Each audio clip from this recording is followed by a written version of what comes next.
Hola y bienvenidos al programa de Aprender Fotografía número 464. Hola, soy Fran Valverde y como siempre me acompaña Pera la Regular. Hola, ¿qué tal? Muy buenas, Pera. Pues ya estamos aquí, un programa más, un día más.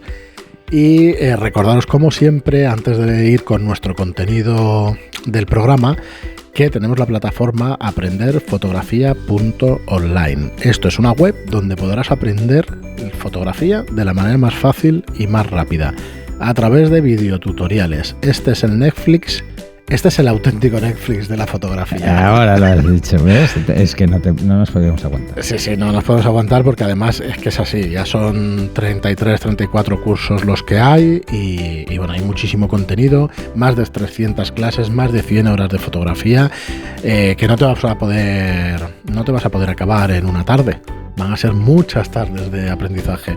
Sí. Como dice Pera, pues realmente la teoría fotográfica puede que estés 3 horas meses. De Juego de Tronos esto. Pues sí. Es que, bueno, no, más horas que Juego de Tronos no lo sé, pero vamos, una barbaridad. Sí, ¿no? O sea que, imagínate. ¿No? Digo yo, no Al sé. final es una plataforma que hemos ido construyendo a lo largo de 2 años, va a hacer este noviembre, o ha hecho este noviembre. 100 capítulos. Pues claramente. Claramente, así que bueno, tenéis muchísimo contenido de muchas disciplinas fotográficas y muchas más, o especialidades fotográficas y muchas más que van a haber. Luego hay que ver cómo es interesante, porque el Juego de Tronos está muy bien. Pues es interesantísimo, la verdad es que el 99% de los cursos y de las lecciones... no, es HBO, Juego de Tronos. Sí, ahí hay pasta, pero... Bueno, vamos a utilizar la frase, es el HBO de la fotografía. El HBO. Clases de calidad y con... Bueno, como podréis notar es coña, pero vamos, sí que creemos que vale la pena que le deis un vistazo, que es una tarifa plana de 10 euros al mes y que penséis que si estáis unos cuantos meses es una inversión, pues la verdad es que bastante barata para que os ayude a vuestra formación y tanto como aficionados como profesionales. Eso es lo que iba a decir, que yo hemos hablado en muchos programas del tema de dedicarse profesionalmente las 8 horas del día o toda la jornada laboral a la fotografía, pero está la opción de dedicarte parcialmente, que hay muchísima gente, yo diría que el 60 o el 70% de los fotógrafos son a tiempo parcial, no son a tiempo completo, y que esto les puede venir muy bien para dedicarse o a tiempo completo o dar el salto a tiempo parcial. Así que dadle un vistazo y ya nos diréis el qué cuando lo veáis, ¿vale? Pero realmente es una plataforma que creemos que está bastante bien. Tenéis también tutoría y soporte individualizado. Bueno, ¿y qué tenemos hoy en el contenido del programa, Pera? Pues hoy nos hemos decidido, hemos tocado este tema muchísimas veces. Pero lo hemos tocado más desde otra visión. Desde la visión de los problemas. O de la técnica, o de los problemas. De los problemas asociados. Pero querríamos hacer un programa, ahora os decimos el título, sobre... Es un tema más creativo el que queremos darle a este programa. Vale, entonces, ¿qué vamos a hacer? Pues daros una serie de consejos, una serie de pautas, una serie de ideas... Cosas a tener en cuenta, para que utilicéis el contraluz como recurso fotográfico, ¿no? Antes de empezar con estos consejos, hay que entender bien el concepto de contraluz. Que no siempre es fácil, ¿eh? Aunque es obvio que es tener motivos en contraluz. Quiere decir que la luz está por detrás del motivo. ¿Por detrás solo? Sí. ¿O lateralmente también? Lateralmente no es del todo un contraluz. Ajá. O sea, tiene que estar por detrás. Si el ángulo es a 90, pues ya no me vale, porque es totalmente lateral. O sea, tiene que estar justo detrás. Porque si no está detrás, no vamos a obtener el efecto que buscamos en un contraluz.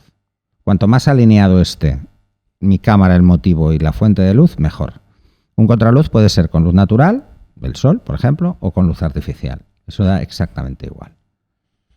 Lo realmente importante es que el ángulo sea correcto para poder obtener una visión creativa del contraluz. En primer lugar, hay que decir algo que ya he explicado otras veces cuando hablábamos de contraluz. Lo más difícil del contraluz es enfocar. Puede ser tremendamente complejo el enfoque. Así que vamos a intentar jugar con los contraluces asegurando el enfoque. Aunque tengamos que tirar de enfoque manual o 1000 cosas. Pero vamos a intentar garantizar eso. Eso sería el primer consejo que os lanzo. El tema del enfoque es mucho más delicado que en otras situaciones. Precisamente porque se reduce el contraste, entonces la imagen, aunque debería estar muy contrastada, en los contornos del motivo no lo está. Y como no lo está, pues bueno, pues lo tenemos así. Así que debemos tener en cuenta esa parte. Cómo sea la fuente de luz nos va a dar igual para obtener un buen contraluz. Y luego tenemos contraluces que podemos hacer directos, quiere decir que la fuente de luz está directamente, o bien que la fuente de luz está pantallada de alguna forma, o porque hay una cortina, o porque hay cualquier cosa que distribuya la luz de una forma más uniforme y más limpia, ¿no? O porque utilicemos un difusor o mil cosas. Pero la idea es esa. ¿Qué vamos a obtener cuando hacemos un contraluz? Vamos a tener unos contrastes más suavizados, porque veréis que la luz entra dentro del motivo con mucha facilidad y entonces hace que el motivo se aclare, sobre todo el contorno, y vamos a distinguir entre diferentes tipos de contraluz, lo que sería un contraluz total o un contraluz parcial, y cómo podemos jugar con esos contraluces. Un contraluz total quiere decir que la escena tiene muchísimo contraste, o sea, la fuente de luz con respecto a la zona de sombra, que es el motivo que tenemos delante, hay más o menos pasos de luz. A ver, vamos a entender esto un poco. Sí. Si estamos, por ejemplo, en un exterior, las escenas no van a tener un contraste muy alto porque la luz no solo llega al motivo desde atrás, sino que llega también por los lados y llega al fondo, con lo que vamos a tener un contraluz ideal para siluetear, para hacer un halo de luz alrededor del motivo. En un retrato es muy interesante porque haremos que el pelo brille. Sí, o en las típicas fotos de montaña, de un montañero, donde... Sí.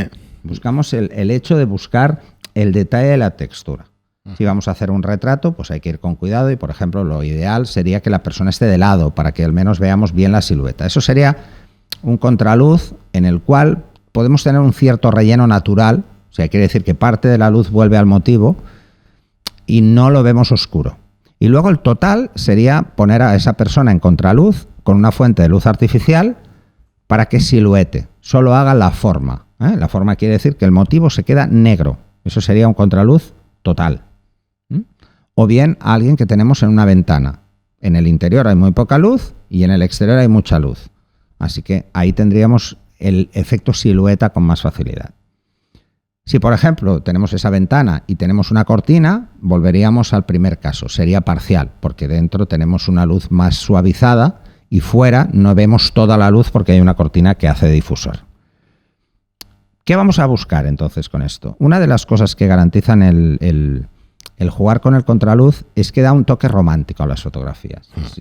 Yo creo que todos los fotógrafos de boda utilizan eso cuando hacen un reportaje a los novios, precisamente porque da muchísimo juego. O la típica escena que tenemos a la novia que se está vistiendo y que está en la habitación y está en el balcón, dentro del balcón, o sea, dentro de la casa, y vemos el contraluz del vestido, su silueta, ese tipo de cosas.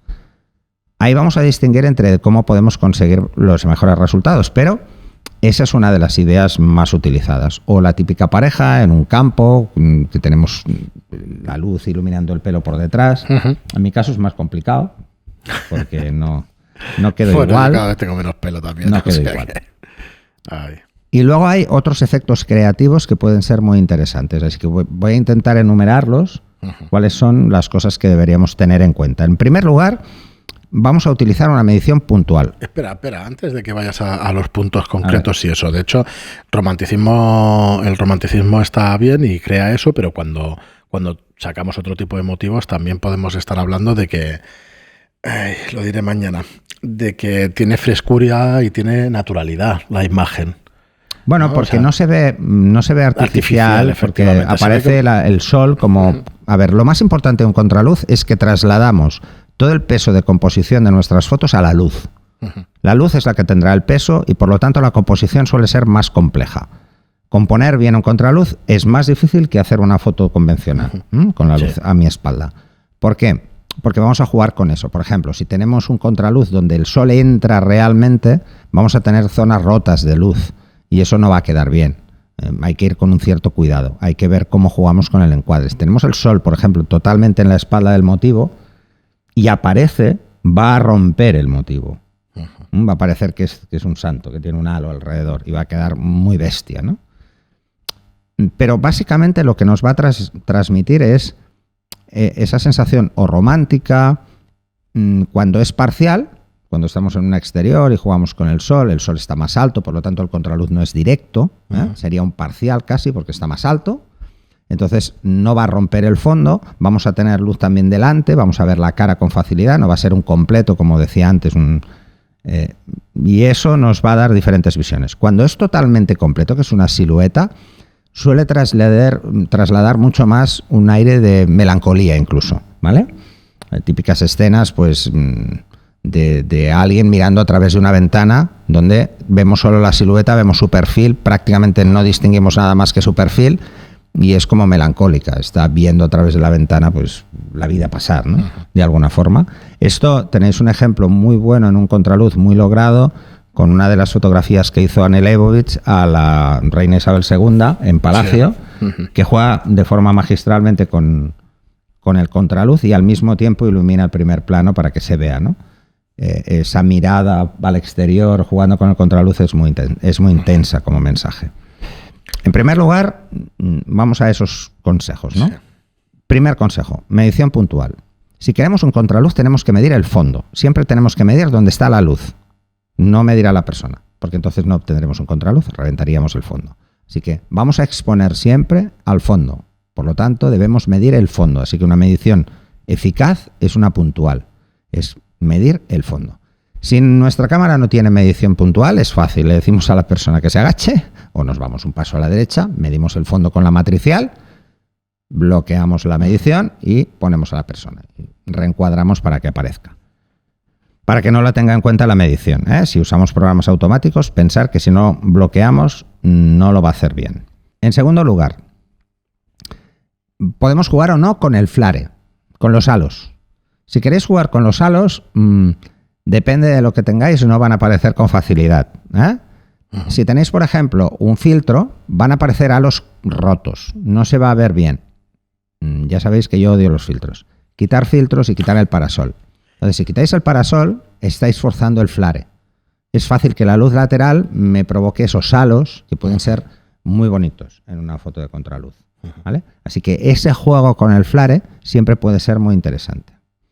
Evitaremos en la medida de lo posible cualquier relleno artificial, como cosa a tener en cuenta. Podemos usar un flash para rellenar si vemos que no queremos un contraluz negro o muy profundo, incluso en exteriores, y queremos algo un poco más suave, que se funda un poco con el fondo, esas imágenes que quedan como más planas, como más simples, ¿no? Con un ligero toque de flash muy bajo, ¿eh? Debe ser a muy poca potencia. Yo os recomiendo que lo hagáis siempre en manual para evitar precisamente que dé más luz y ya no tengamos esto. Lo siguiente es tener claro que, bueno, lo más importante es que explique algo esa foto, que nos cuente una historia, que nos diga qué pasa ahí. Si hay alguien mirando a través de una ventana, la vida a pasar, pues ya por sí solo es fácil que cuente una historia. Pero si además en nuestro encuadre aparece algo, pues yo qué sé, gente en la calle saludando, pues parece que se despidan, ¿no? Pues ese juego, es buscar esas historias, van a hacer que nuestros contraluces tengan mucha fuerza, ¿no? Otra cosa es el tener, pues por ejemplo, que componer de una forma específica, ¿eh? Pensar que para aquí lo que prima es la luz, cómo jugamos la luz y cómo traslademos la composición. Aquí son importantes esos espacios, las líneas de mirada, o sea, la dirección de la mirada es importante si jugamos con contraluces. Tienen que tener sentido. Si no tienen sentido, parece que estemos jugando un poco de una forma artificial. O sea, queremos solo el contraluz y nos importa muy poco la historia y por lo tanto componemos mal. Pensar eso es muy importante. Como decía al principio, es importante medir bien y por lo tanto la exposición debe ser correcta. Ojo, aquí hay márgenes de tolerancia cuando jugamos con un contraluz. Podemos decir que el fondo quede perfectamente expuesto o ligeramente sobreexpuesto para que todavía se note más ese contraluz y veamos algo del primer plano. Esos juegos son muy aceptables. Voy a explicarlo un poco mejor. Imaginar que tenemos un fondo y en el contraluz tenemos al menos 3 pasos. Entre 2 y 3 pasos es lo que nos va a pasar en el contraluz. Pues que nos quedemos a 1. Quiere decir que no expongamos al fondo, sino que lo dejemos ligeramente más alto de luz. ¿Qué va a pasar? Va a pasar que nuestro motivo va a tener algo de luz. Entonces no vamos a tener, esto en exteriores es ideal, vamos a tener esas imágenes que son como muy suaves, típica de niños jugando en un prado, soplando, pues por ejemplo, un diente de león. clásico, supongo que lo veis, ¿no? Ese tipo de cosas nos van a dar una visión como muy, muy divertida o muy interesante, ¿no? Lo que decía de la naturalidad y tal, salen los niños tal y como son, jugando y tal, o por lo menos la idea que tenemos por ejemplo, en la tengo cabeza. una fotografía de mi hija de cuando era pequeña. Tal y como son, una fotografía tierna No, y que... precisamente soplando un diente de león, que yo ni se lo dije. O sea, yo estaba muy lejos, suerte que ese día iba con un 500 y estábamos en el Pirineo. Y entonces ella estaba jugando y empezó a soplar y yo la vi de lejos y me dio tiempo a hacer. Y casualmente, porque no estaba prevista, casualmente el sol estaba muy bajo y se juntaron dos cosas. Una es que el sol estaba bajo, que era un contraluz y que quedaba por detrás. Y la segunda, y que quizá es la más importante para un contraluz. Las mejores horas para hacer contraluz es cuando el sol está bajo. Primera hora de la mañana o última hora de la tarde. Buscar o la hora dorada por la mañana o la hora azul. Porque esas dos son vitales para tener esa sensación de tono que nos va a gustar. Sobre todo en las primeras horas de la mañana le van a dar un tono dorado muy bonito y van a dar ese aire como más tierno y más romántico a este tipo de fotografías. Si el sol está muy alto, o sea, estas fotos no son buenas en verano. Sube muy rápido, está muy alto el sol y es muy difícil tener un buen contraluz.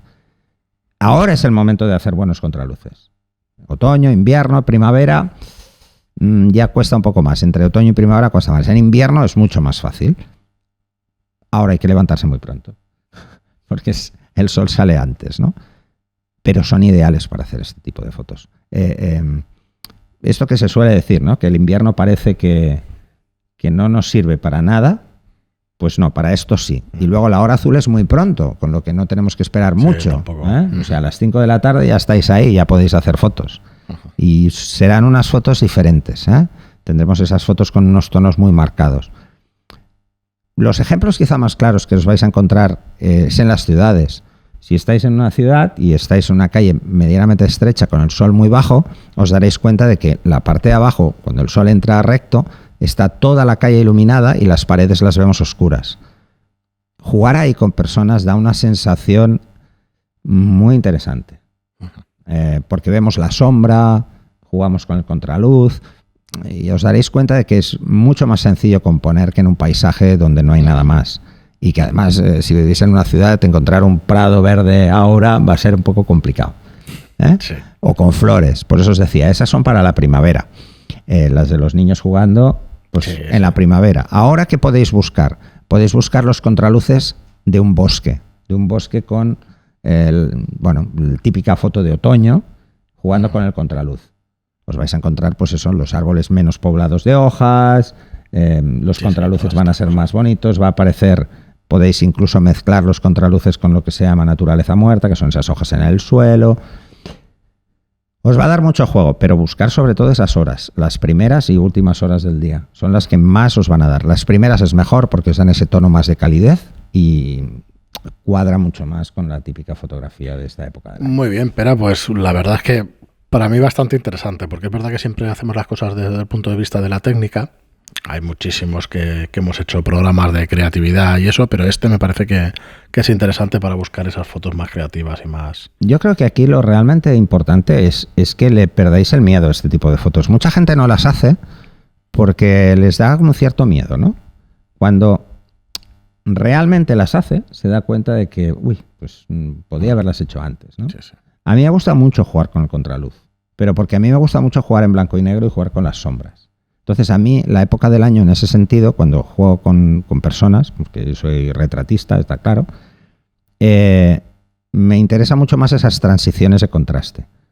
Pero si, por ejemplo, sois de hacer paisajes, es ideal para hacer este tipo de cosas. Imaginaros cualquier bosque en la caída en la puesta de sol o en la salida del sol, jugar a contraluz con las ramas y los troncos y el suelo, que al suelo llega ahora la luz, porque los árboles no están poblados de hojas. Sí, claro. Entonces llega al suelo. Tenemos el suelo, que es la naturaleza muerta de las hojas otoñales, pero tenemos la silueta de los árboles. A las hojas se verá la luz. O sea, veremos las hojas, pero solo veremos el árbol desnudo. Ese juego puede ser tremendamente interesante si os gustan esas escenas como más otoñales, ¿no?